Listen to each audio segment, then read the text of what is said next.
I have held an unpopular opinion for many years that the guy who is considered the nicest person in Hollywood is not only not the nicest person in Hollywood, he's not nice at all. It's one of my favorite of your opinions. I think he's vindictive. I think he doesn't appreciate his roots or where he came from. And he puts up a front to be nice. Well, I know the celebrity you're talking about, and I also know a little bit about science. This is classic psychology 101 projection. Okay.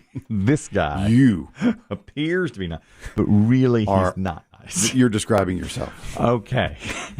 And if we were playing celebrity high-low, there's no way I could say higher because he's the biggest celebrity there is. Kanye, higher. Okay. Beyonce, higher. I mean, this is the biggest movie star. Generations beloved him. Absolutely. Cruise, higher or equal. I mean, he's the biggest celebrity of the last 50 years, okay? His name is Tom Hanks. You may have heard of him. Maybe you've heard of him. You get text messages from his wife from time to time. Rita Wilson.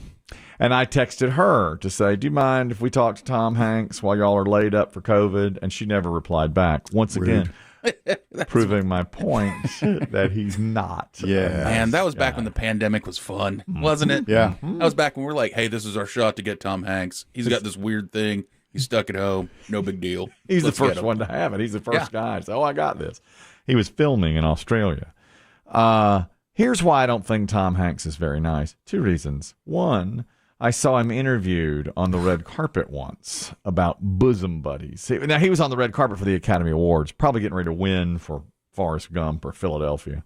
And they said to him, hey, did you ever think when you were making bosom buddies you'd be up for an Academy Award? And he said something like, I'm not going to talk about bosom buddies tonight. That's in the past, and I'm proud of my association with bosom buddies, and that's it. And I thought, well, look at that. Look at that. You're not a very nice person, are you? And then secondly, he said... I'd love to find that clip and see if your memory actually coincides. I'm sure he's... with the reality of the video. I'm sure he's buried it. I'm sure that clip has been long buried. Right. He also said people, after the success of Forrest Gump, kept sending him boxes of chocolates. And he said, I don't like chocolates. Stop sending me chocolates. I said, oh, really? With that tone? Yeah, that was the tone. You don't. Now, that is you, because you want nothing more than... That's right. Than someone to send you chocolate all the time. Yeah, send me chocolates. That's fine. I didn't like his tone, and I thought he was unappreciative of his fans who were sending him chocolate. Okay. And then a few years after Forrest Gump, he was presenting an Academy Award, and when he came out, the band started playing the Forrest Gump music, the theme, the score. And he didn't know the camera was on him, so he looked at the band, gave a nasty look. It's knock it off. Knock off this Forrest Gump, Doesn't appreciate his roots. Now, lots of times, people will just be walking in the park or having, like I've seen him, there's been weddings in the park, and he's come by, and he's like, hey, I'm Tom Hanks. I'm Tom. I just want to say I think this was a beautiful setting for your wedding here in Central Park. Let's take a picture. All planned, all choreographed. Well, he's done it again. His people scour the wedding announcements. Right. They know where to be. That's right. Well, he's done it again. He crashed another wedding. There was a couple getting married on the beach in Santa Monica, and his home overlooks this beach. And so apparently he was down the way looking at the wedding, and he thought it was beautiful. So he came by to see it, and it turned out to be a same-sex wedding. Two women were getting married. So Tom Hanks came up and said, hey, where's the groom? And then they said, oh, this is a same-sex marriage. Can we take a photograph? Is the bride, is the groom around? Oh, get out! Oh, man, my stock just exploded. So he's so excited to see, not only is it a wedding that he thought was so beautiful, it's a same-sex wedding. Okay. Your cracks in your armor are showing. You didn't know it was a same-sex wedding. Oh, get out. Oh, okay. And he goes down like, oh, here I am, friend to everybody. So in your mind, you think his people, again, searched lesbian weddings this weekend. That's right. Said, hey, one's nearby. That's right. Don't tell the boss it's a lesbian wedding now. Let him be surprised. Keep him in the dark. He loves lesbians. Trust me, he'll react the right way. Show how nice he is to lesbian. Where's the groom? Oh. That's right. You see that? He almost let the guard down. Where's the groom? Oh, it's okay. All right. Well, let's see what one of the women in the wedding had to say about him after he left. He said, I seen a ceremony from back there, and it had to be one of the most beautiful ceremonies that I've ever seen. He took a picture, and he was great. What a jerk. Inserts himself into their wedding. Tom Hanks. Like, you're not on the guest list, sir. Tom Hanks. I can go anywhere I want. Watch it, Hanks. I'm the only one onto him. I'm the only one onto him. Now, I would interview him. I would still take him on our air, and I would confront him with this. And I'd say, I'm the only one in America that knows your secret. You're Do not. you really love lesbian weddings? I do. I'd say I'm the only one in America that knows you're not a nice guy. I've seen enough behind the scenes to know you're not a nice guy. Fact. All right. He struck again. Tom Hanks at a wedding. Here's one from Ashton Kutcher. There are 2 movies about Steve Jobs. One of them, Steve Jobs is played by Ashton Kutcher. I've seen that one. That's the bad one. That's the wrong one to see. But apparently, Ashton Kutcher is one of these method actors. So he tried to eat the diet that... It shows. If you've seen Dude, Where's My Car? It shows. It really does, doesn't it? It pays off. You know, the results are up on the screen. Method actor. He is. He's a method actor. Have you not seen The Butterfly Effect? I have not, Biggie. Well, his wife, Mila Kunis, was saying when he was playing Steve Jobs, he tried to eat exactly what Steve Jobs ate. And Steve apparently for a while ate only fruit. So Ashton Kutcher was eating like nothing but grapes.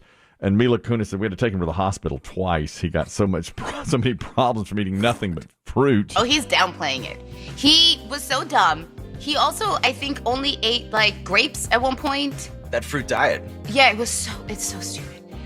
We ended up in the hospital twice with pancreatitis. So fact check, yes, it was really dumb. He ate nothing but grapes for 2 weeks, he says. That affects your pancreas? How do you end up with pancreatitis? Twice? Yeah, Too much sugar? We're sure there's nothing else involved? His whole... I know nothing about the human body, but... Well, his diet was nuts, seeds, grains, and he really went heavy on the grapes. And all of that led to pancreatitis. I'm not sure how. I thought that was a... Listen, Chris Demm just gave me... This was so great of Chris Demm. He forwarded me an article saying, here are the steps you have to take to live to be 100. I know that's your goal. And I deleted it. Yeah, I sent it to everybody on the show just in case, and I thought it'd be an interesting sort of like Rorschach test, really, to see how it's received. Yeah. Dave will reply in 3 days. Right. He's already deleted. I don't even think that number's realistic. Kelly has printed it. I'm studying it. I mean, there are like 60 steps to live to be 100 years old. Oh, I pictured you back here. Thank you for this. I did. I said, this is the greatest thing I've ever seen. One of them was mostly plant-based diet. That's a hard one. That's tough. But mostly plant-based, and replace all meats with fish. Just eat fish and nothing else. Yeah. No red meat, no chicken even, just fish. Oh, I love chicken. That I have to draw the line. Chicken's in almost everything I eat. I mean, that is the meat that I go to. You know, we've had that discussion before. Would you give up steak, chicken, or pork if you had to give up one? And I said I couldn't give up chicken because I just eat so much of it. I mean, I like a steak or a burger better, but chicken is 85% of my meals. Well, you know where I eat. I do. Everybody does. You know, I went to Chicken Corner yesterday. Is the new one built? How's the new construction It's coming very along? close. The brick At Chicken Corner. The brick is on the other. We have a area in our city called Chicken Corner because there's a biscuit and chicken restaurant over next to Chicken and Pickles, and they're building a new Chicken and Pickles across the street. It is a traffic nightmare if you don't time it right. I tried to get in yesterday like 5:30, and the traffic was coming from everywhere. I gave up. Yeah, I've seen people do it. I gave up. I went to Taco Bell. After that, I just said there was nothing else left. It was only Taco Bell. That's what my daughter wanted. She got 4 cheesy roll-ups. And I said, boy, you're not going to live to 100 eating 4 cheesy roll-ups, not on the 100 list? Live to be 100 list, unfortunately.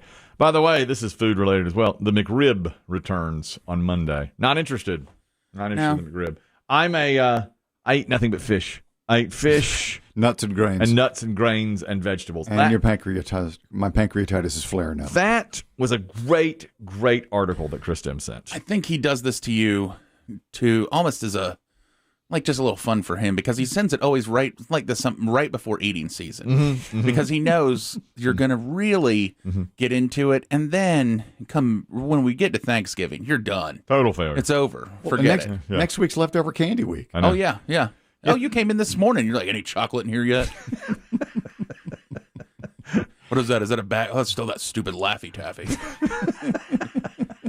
That is a bad candy. I got in BB Shea's face yesterday too. We had that. I heard after the show. I didn't mean to You be just that. ear-holed him in the hall. I didn't want to be that forceful with him. BB Shea runs. He's like the assistant in our promotions department. And Trunk or Treat. He had to buy 5,000 pieces of candy. Yeah. Our Trunk or Treat event was 2 nights ago. He bought the candy, and I knew we had leftover. I found the sour stuff, but I like the chocolate stuff. I hadn't even seen him in like 4 or 5 days, and I saw him in the hall. I said, "Hey, BB Shea, what gives? Where's the chocolate candy?"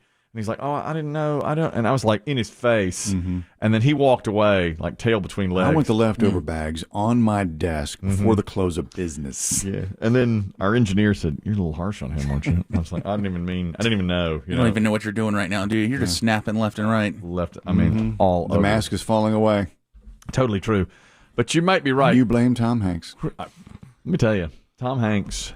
I'm the only one that knows it. He's a jerk. Because he's one of you. In real life, he's an absolute jerk. I cannot. That guy. I love his movies, but I just can't stand him. I actually have my own little breaking soft copy news, something that mystified us yesterday. It may help you a little. It's about the Babadook. Oh, really? Yes, the movie you love so much. The Babadook is a horror movie I've been recommending to Biggie and everyone for several years. And finally, Biggie saw it and did give it 7 out of 10 pumpkins, which I think should have been higher, but I'm not going to quibble because he liked it. I think you should rewatch it. You might feel a little differently. I will. Maybe rewatch it this weekend. It's perfect. Chris Demm reported that the Babadook himself was a monster in the movie. It has become a gay icon, and we couldn't figure out why. I know now. Okay. Why is he the gay icon? Because Netflix originally somehow listed it under the LGBTQ gay and lesbian movie category. By accident? Yes. So it became kind of a big internet joke that the Babadook is now. That's why? Yes. That's it? That's it. But then, because it became such a joke, they were like, well, you know what? We're adopting it Okay. as a for real icon thing. So that's how. Oh, I see. So Yes. the character normally wears all black, but now he wears rainbow hats, rainbow Yes. sweaters. I must say, it's not as scary with the rainbow hat on. No. It's really much No. more lighthearted. But that's what it is it started because somebody at Netflix categorized it wrong. That whole thing, probably some intern at Netflix put it in the wrong place. I wonder how often that happens. I don't know. Very rarely. But you'd I guess think. when people started going to the LGBTQ films, the first thing that would pop up was the Babadook. Because we we were were- like, really?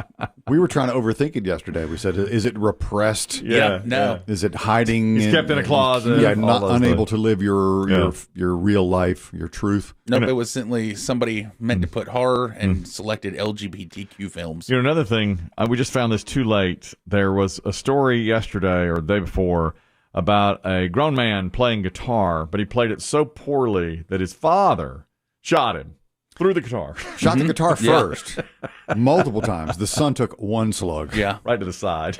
It's a 50-year-old man and his 79-year-old dad. The 79-year-old had enough of the son trying to play guitar. So we were like, let's find some bad guitar playing. We need bad guitar playing. Well, we're 2 days too early on that story because DJ Khaled, Your boy. your boy, Oh man, this is breaking the internet. he has been given a guitar. Apparently, DJ Khaled was gifted a guitar by Bob Marley's family, an acoustic guitar. That Bob played? No, this is definitely wasn't supposed to be an Instagram ad. There's some new guitar that's being like part of the Bob Marley collection. Okay. You know, it's just basically they allowed the family's name on this guitar. What you always say about DJ Khaled, he doesn't even sing or anything. He's just He just yells his name on stuff. DJ Khaled. We the best music. That's it. That's it. We can never remember the second That's the second part. part. Like somebody else's song, and he just walks in and says that. And people always point out he is a producer, like he will make the beats, he produces. But I don't even think he has that much to do with that because if you go sometimes in these album liner notes, yeah, he's listed as a producer, but so are 10 other people. So he's basically just yells DJ Khaled. We the best music.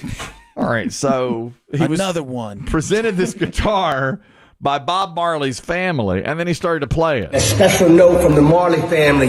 DJ Khaled, we're excited to share this new guitar with you. As someone who has an appreciation for Bob Marley's life and music, we want you to be one of the first to play the Gildy 20 Marley.